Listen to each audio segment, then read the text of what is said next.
She looked at me and smiled. The kind of smile that says, "You're broken. You'll cry. And you'll walk away." But she was wrong. My sister believed I was weak. She thought her words would crush me, that her betrayal would leave me shattered and silent. She expected tears. She expected me to leave. What she didn't expect was the day I stopped crying and showed her the one truth that hurt more than any words ever could. This isn't just a story about pain. It's a story about quiet strength, about standing still when everyone expects you to fall. Stay till the end, because sometimes the deepest wounds create the strongest women. My sister always believed she knew me better than anyone else. She believed she understood my weakness, my fears, my breaking point. She thought she could predict my tears the way people predict rain, confident, careless, certain it would come when she wanted it to. And for a long time, she wasn't wrong. I grew up learning how to stay quiet, how to swallow words before they reached my tongue, how to smile even when my chest felt too heavy to breathe. In our house, strength was loud, and I was not. My sister, Ariba, was everything I wasn't: bold, admired, praised for her sharp tongue and fearless nature. People called her confident. They called her powerful. They said she would go far in life. I was called sensitive, as if that word explained everything wrong with me. From childhood, she stood taller, spoke faster, and walked ahead while I followed a few steps behind, carrying everyone's expectations and none of my own. Teachers listened to her. Relatives praised her. My parents trusted her decisions without question. And me? I was the girl who would understand. The one who would adjust. The one who would let it go. I didn't fight for attention. I didn't fight for love. I just learned how to disappear quietly. As we grew older, the distance between us didn't shrink, it sharpened. Her words became more calculated, more precise. She didn't shout anymore. She didn't need to. She had mastered the art of hurting without raising her voice. It was never open cruelty. It was subtle, controlled, perfectly disguised as honesty. "You're too emotional," she'd say when I tried to speak. "You think too much," when I questioned her decisions. "You won't survive the real world," when I dared to dream. And every time she said it, she looked at me the same way, with that calm, knowing smile. The smile that said, "I know how this ends." I let her believe it, because arguing felt useless, because defending myself felt exhausting, because somewhere deep inside, I had started believing her too. The day everything changed didn't begin with a fight. It began with silence. We were sitting in the living room, the late afternoon light spilling through the curtains. The house was unusually quiet. My parents were out, and for once, it was just the two of us. I was holding my phone, rereading a message that had already hurt me enough the first time. A job rejection. Not the first. Not the second. But this one felt heavier. I had worked for months, late nights, endless revisions, quiet hope. I hadn't told anyone because hope felt fragile, like glass. And when the rejection came, it shattered something inside me that I hadn't even realized was still whole. Ariba noticed my silence. She always did. "What happened?" she asked casually, without looking up from her laptop. I hesitated. I should have stayed quiet. I always stayed quiet. But something in me was tired. "I didn't get it," I said softly. She looked up then, slowly, as if she already knew the answer. "Oh," she said. "Again?" That one word felt heavier than the rejection itself. I nodded. She leaned back in her chair and crossed her arms. "Honestly," she said, "I'm not surprised." I felt my throat tighten. "Why?" She shrugged. "You're not tough enough. People like confidence, not doubt." I stared at the floor, my fingers curling into my palm. "I worked really hard," I whispered. "I know," she replied. "But hard work isn't everything. Some people just aren't built for competition." There it was. The truth she always used as a weapon. I felt tears rise, hot and immediate, but I forced them back. Crying in front of her felt like handing her proof she had already collected. She watched me carefully, waiting for the tears, waiting for my shoulders to shake, waiting for me to break. And when I didn't, her smile faded slightly. You'll be fine, she added, her voice almost kind. You'll find something simple. Something safe. Safe. The word echoed in my mind like a sentence. That night, I lay awake staring at the ceiling, replaying her words again and again. Each sentence pressed into me like a fingerprint, leaving marks I couldn't erase. You're not tough enough. I'm not surprised. You'll find something simple. I wondered when my sister stopped seeing me as a person and started seeing me as a failure she had already accepted. Or maybe she always had. The next morning, I overheard her talking on the phone. I wasn't trying to listen. I was passing by her room when her voice drifted down the hallway. She's sensitive, Ariba said, laughing softly. I give her a few words and she shuts down. Honestly, I think she enjoys being the victim. I stopped walking. My chest felt tight. She won't last out there, she continued. She'll cry and come back home like she always does. I stood there, frozen, while her words settled into me like poison. That was the moment I understood something painful. She didn't just doubt me. She expected me to fail. She believed my pain was predictable. My tears guaranteed. My retreat inevitable. And somehow, that hurt more than anything she had ever said to my face. That day, she confronted me again. We were in the kitchen. She was making coffee, calm and unbothered, while I stood near the counter pretending to be busy. You know, she said casually, you can always rely on me to be honest. I said nothing. She turned toward me. I don't want you to get hurt by unrealistic expectations. You dream too big for someone like you. Someone like you. I finally looked at her. She was confident. Relaxed. Certain. She had already written my ending in her mind. And, for the first time, something inside me didn't feel like sadness. It felt like clarity. I realized then that my sister wasn't cruel because she hated me. She was cruel because she had decided I would never rise above the version of me she had created in her head. And she needed me to stay there. Because my weakness made her strength feel larger. That night, I didn't cry. I didn't confront her. I didn't explain myself. I sat alone in my room and made a quiet decision. If she expected me to leave broken, I would stay. If she expected tears, I would give her silence. And if she believed I was weak, I would let her believe it. For now. Because sometimes, the most powerful truth is not spoken immediately. Sometimes it waits. And when it finally reveals itself, it hurts more than tears ever could. Silence became my shield. After that night, something shifted inside me, though no one noticed it, not even me at first. On the outside, I remained the same quiet girl my family had always known. I woke up early, helped around the house, nodded when spoken to, smiled when required. I played my role so well that even Ariba seemed satisfied. She thought she had won. But inside, my thoughts no longer moved in circles. They moved forward. I stopped explaining myself. Stopped defending my dreams. Stopped hoping someone would understand. Hope, I learned, was dangerous when placed in the wrong hands. Instead, I began to observe. I noticed how Ariba spoke differently around others, softer, kinder, generous with encouragement. I noticed how her confidence grew louder when I stayed quiet, how my silence made her feel taller. It was as if my stillness fed her certainty. And she loved certainty. At family gatherings, she would casually mention my confusion about life. She's still figuring things out, she'd say with a gentle laugh. She's not very ambitious, you know. Relatives nodded sympathetically, their eyes drifting toward me with pity disguised as concern. I would smile politely and say nothing. Every word she spoke carved itself into my memory. Not because it broke me, but because it taught me exactly how little space I occupied in her mind. I was not a rival. I was not a threat. I was a conclusion she had already reached. That realization hurt more than jealousy ever could. Days passed. Then weeks. I applied for jobs quietly, late at night, when the house was asleep.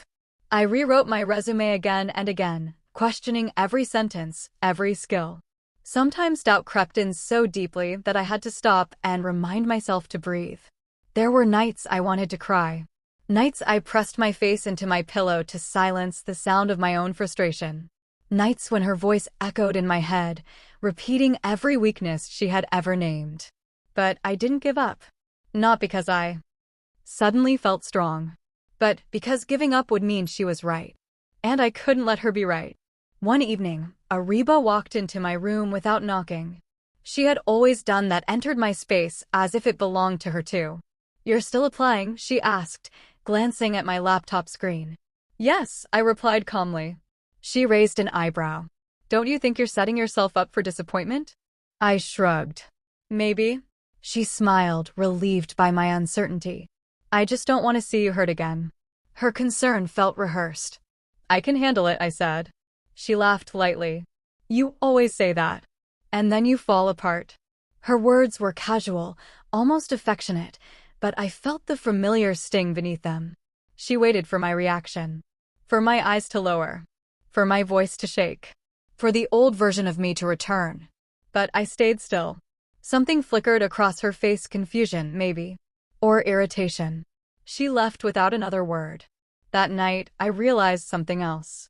She didn't just expect me to fail. She needed me to fail. Because my failure confirmed her superiority.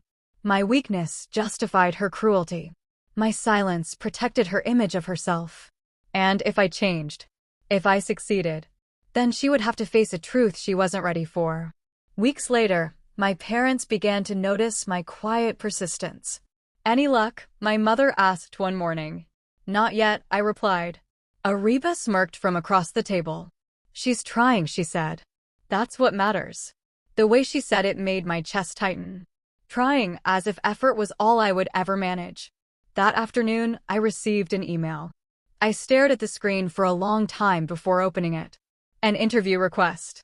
My heart pounded so loudly I was afraid someone would hear it. My hands trembled as I read the message again and again, afraid it would disappear if I blinked. I wanted to tell someone. I wanted to share the relief, the fear, the fragile excitement blooming in my chest. But I didn't. Not yet. Because I knew what would happen if I did. Ariba would smile politely and warn me not to get my hopes up. My parents would cautiously remind me to be realistic. And the pressure would crush the small confidence I had just found. So I kept it to myself. The interview day arrived quietly. I wore my simplest clothes. Nothing bold. Nothing noticeable. I practiced my answers under my breath, my reflections staring back at me with tired but determined eyes.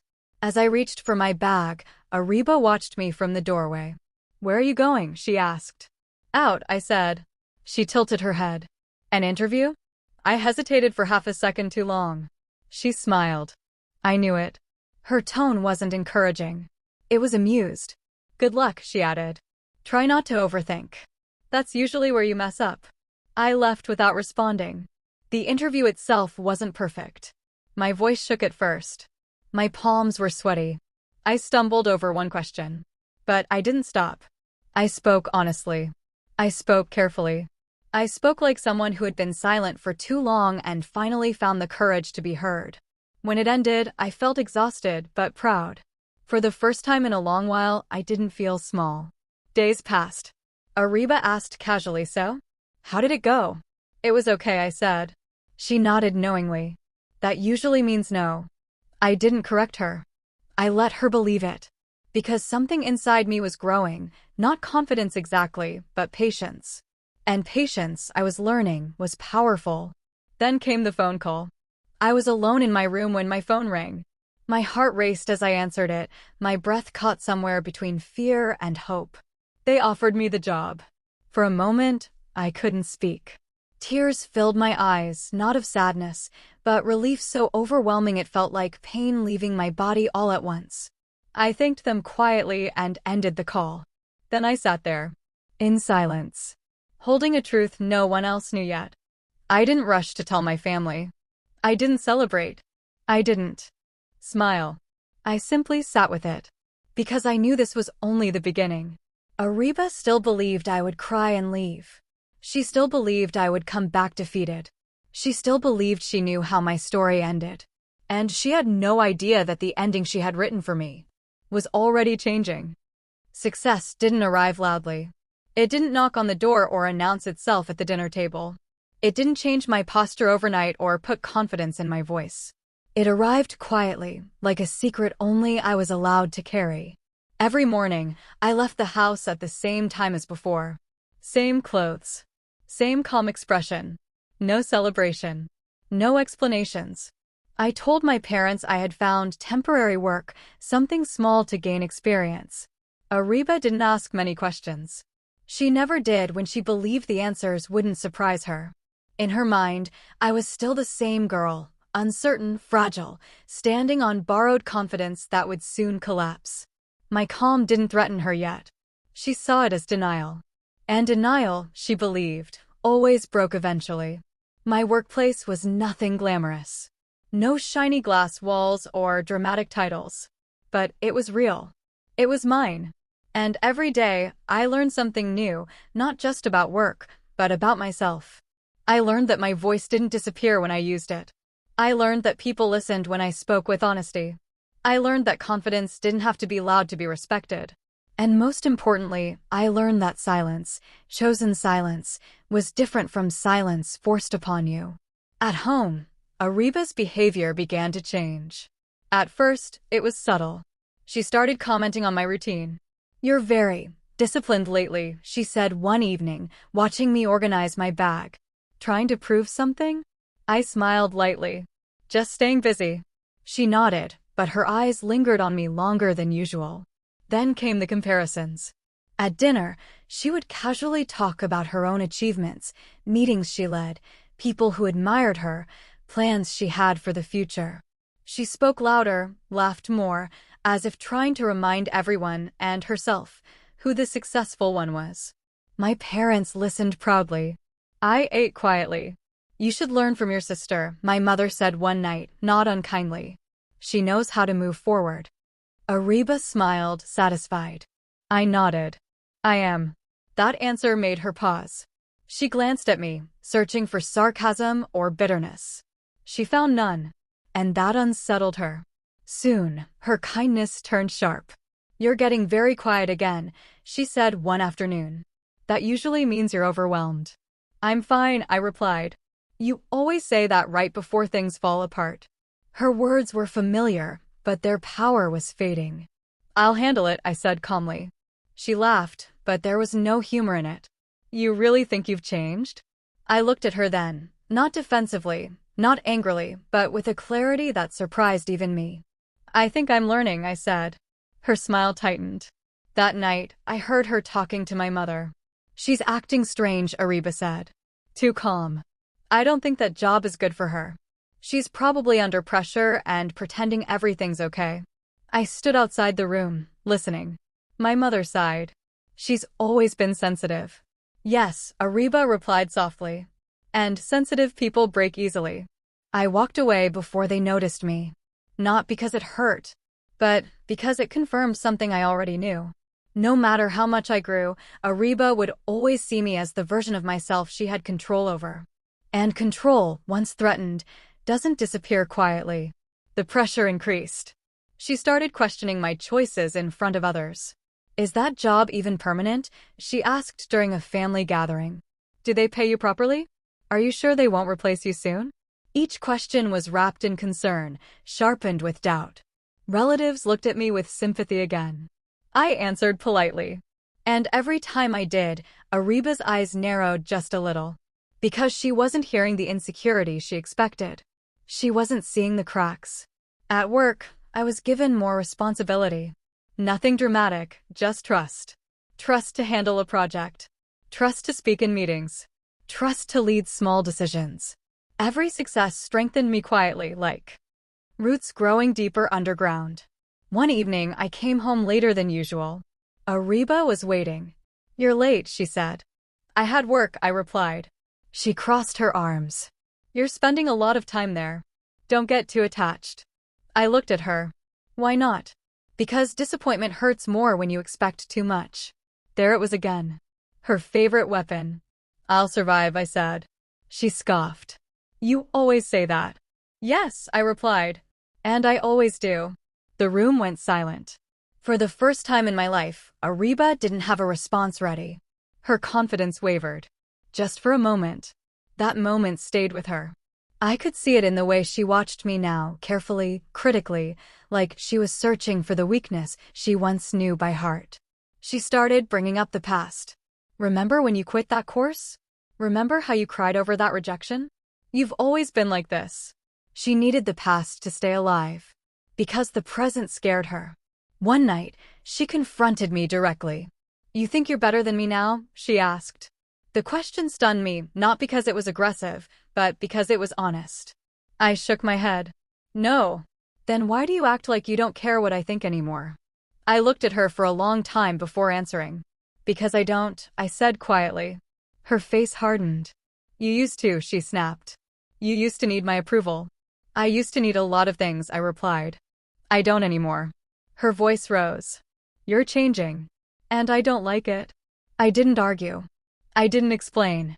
I simply said, "That's okay." She stared at me, disbelief written across her face.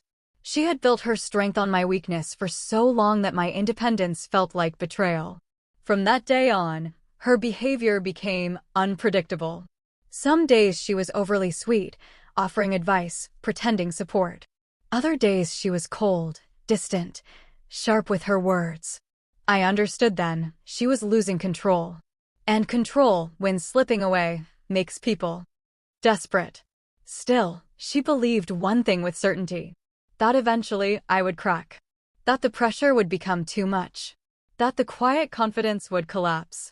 That I would cry and leave. She said it one night without even realizing it. "This phase won't last," she told my parents. "She'll come back to herself soon." I smiled to myself in my room. Because she was right about one thing. This phase wouldn't last. But not for the reason she believed. Something was coming. Something she couldn't predict. And when it arrived, it wouldn't come with tears. It would come with truth. A truth she wasn't ready to face. Ariba stopped pretending after that. The warmth she once used as camouflage disappeared completely, replaced by something sharper, restlessness, mixed with resentment. She didn't hide it well. She didn't need to. In her mind, this was still her territory. And I was still the girl who would eventually retreat. The tension in the house grew heavy, thick enough to feel in the air. Conversations became shorter. Smiles became forced. Every shared space felt like a battlefield where no one spoke of war, but everyone sensed it coming. Ariba watched me constantly now. Not openly, but carefully. She noticed the way I moved with more certainty. The way I didn't rush to please. The way my silence no longer trembled. And the more she noticed, the more unsettled she became. Because people like Ariba don't fear weakness. They fear unpredictability. It started with small jabs. "Don't get too comfortable," she said one morning as I grabbed my keys. "Careful, another day. People don't like quiet confidence. It looks fake." "You've changed," she said again and again, as if repeating it might undo it. I let her speak. Because every word she threw at me revealed more about her than it did about me. Then came the invitation. A family gathering, extended relatives, cousins, old friends of the family. The kind of event where stories were retold, comparisons were made, and achievements were displayed like trophies. Ariba was excited. I knew that before she even said anything. "You should come," she told me, her smile too deliberate. "It'll be good for you." Good for you. The same words she had always used before moments designed to shrink me. I nodded. "I will." Her eyes flickered with surprise. She had expected hesitation. She had expected excuses. She had expected fear. Instead, she got agreement. The day of the gathering arrived. The house buzzed with activity. My mother moved between rooms, my father made phone calls, and Ariba prepared herself like she was stepping onto a stage. She wore confidence like armor. I watched her from a distance, not with envy, not with admiration, but with understanding. She needed this. She needed the validation, the attention, the reminder that she was still the successful one. I wore something simple. Nothing attention-grabbing. Nothing defensive. I didn't need armor. The gathering was loud, crowded, familiar. Relatives hugged, laughed, commented on appearances and life choices with the ease of people who believed blood gave them permission. Ariba moved through the room effortlessly, drawing attention, telling stories about her work, her plans, her future. People listened. People praised. I stood quietly nearby, answering questions politely. "And what about you?" someone asked. "What are you doing these days?" Before I could respond, Ariba stepped in. "She's still figuring things out," she said warmly. "You know how she is." There it was. The label. The story she had told for years. I smiled gently. "I'm working." Ariba laughed lightly. Yes, something small. Just for experience." Her words were smooth, confident, practiced. Relatives nodded. I felt no anger. Just clarity. Because this was the moment she had been waiting for. She continued. "You know," she said, turning to me with a look that pretended concern, "I always worry about her. She takes rejection very hard. I keep telling her not to expect too much." The room quieted slightly. People listened more closely now. She was performing. And she expected me to play my part. The embarrassed smile. The lowered gaze. The quiet agreement. I did none of those. "I don't mind rejection," I said calmly. Ariba tilted her head. "Really? Since when?" "Since I realized it's part of growth." Someone murmured approval. Ariba's smile stiffened. She hadn't planned for this version of me. She tried again. "But you've always been sensitive," she said, her tone sharper now. "Pressure affects you." I met her eyes. "Pressure shows you who you are," I replied. "It doesn't decide for you." A pause fell over the group. My parents looked between us, confused. Ariba laughed, but it sounded forced. "You're talking like you've suddenly figured life out." "I'm still learning," I said. "Just like everyone else." Her jaw tightened. She excused herself shortly after. I watched her walk away, shoulders tense, steps fast. She hadn't humiliated me. And that angered her more than anything else could have. That night, the confrontation came. Not loud. Not explosive. Quiet. Dangerously quiet. She entered my room without knocking, closing the door behind her. "What are you doing?" she asked. I looked up from my book. "Reading." "Don't pretend," she snapped. "You embarrass me today." I frowned slightly. "That wasn't my intention." "You made me look like a liar," she said. I considered that. I didn't say anything untrue. She stepped closer. "You're enjoying this, aren't you? Watching people think you've changed." "I have changed," I said calmly. She shook her head. "No, this is an act. And I know how this ends." Her voice lowered. "You'll crack. You always do." There it was again. The belief she clung to. "I won't," I said. She laughed harshly. "You think you're strong now? You think one job changes who you are?" "It wasn't the job," I replied. "It was realizing I don't need your permission anymore." Her face hardened. "You're nothing without this family," she said. "And don't forget, I've always been the one people respect." I stood up slowly. Not to challenge her, but to stand on equal ground. "You're respected because you demand it," I said. "I don't need to." She stared at me, breathing hard. "You used to cry," she whispered. "You used to break." "Yes," I replied. "And you loved that." Her eyes flashed. "That's not fair." "It's honest." She turned away, pacing. "You think people will choose you over me?" she asked bitterly. "This isn't a competition," I said. She spun back around. "It always has been." I realized then that the rivalry existed only in her mind. She needed me beneath her. Because standing beside me felt like losing. "I'm not trying to replace you," I said softly. "I'm just trying to be myself." She scoffed. "You don't even know who that is." "I'm learning," I said again. She stopped pacing. Her voice dropped. "You won't last," she said quietly. "Sooner or later, you'll fail. And when you do, I won't be there to pick up the pieces." I met her gaze steadily. "I don't need you to," I said. That was the moment something in her broke. Not loudly, but deeply. She left without another word, slamming the door behind her. I sat back down, heart steady. For the first time, I understood something fully. She had never wanted to protect me. She had wanted to control the version of me that made her feel superior. And that version was gone. Still, the truth remained hidden. I hadn't told anyone about the promotion at work. I hadn't told anyone about the offer waiting quietly in my email. I hadn't told anyone about the future unfolding in ways she could never predict. Because the truth wasn't meant to defend me. It was meant to end this. And endings require timing. Ariba still believed I would cry and leave. She still believed this confidence was temporary. She still believed she knew me. She didn't realize she was standing at the edge of a truth that would hurt her more than any argument ever could. And when that truth finally came out, it wouldn't be spoken in anger. It would be spoken in calm. And that calm would shatter everything she thought she knew.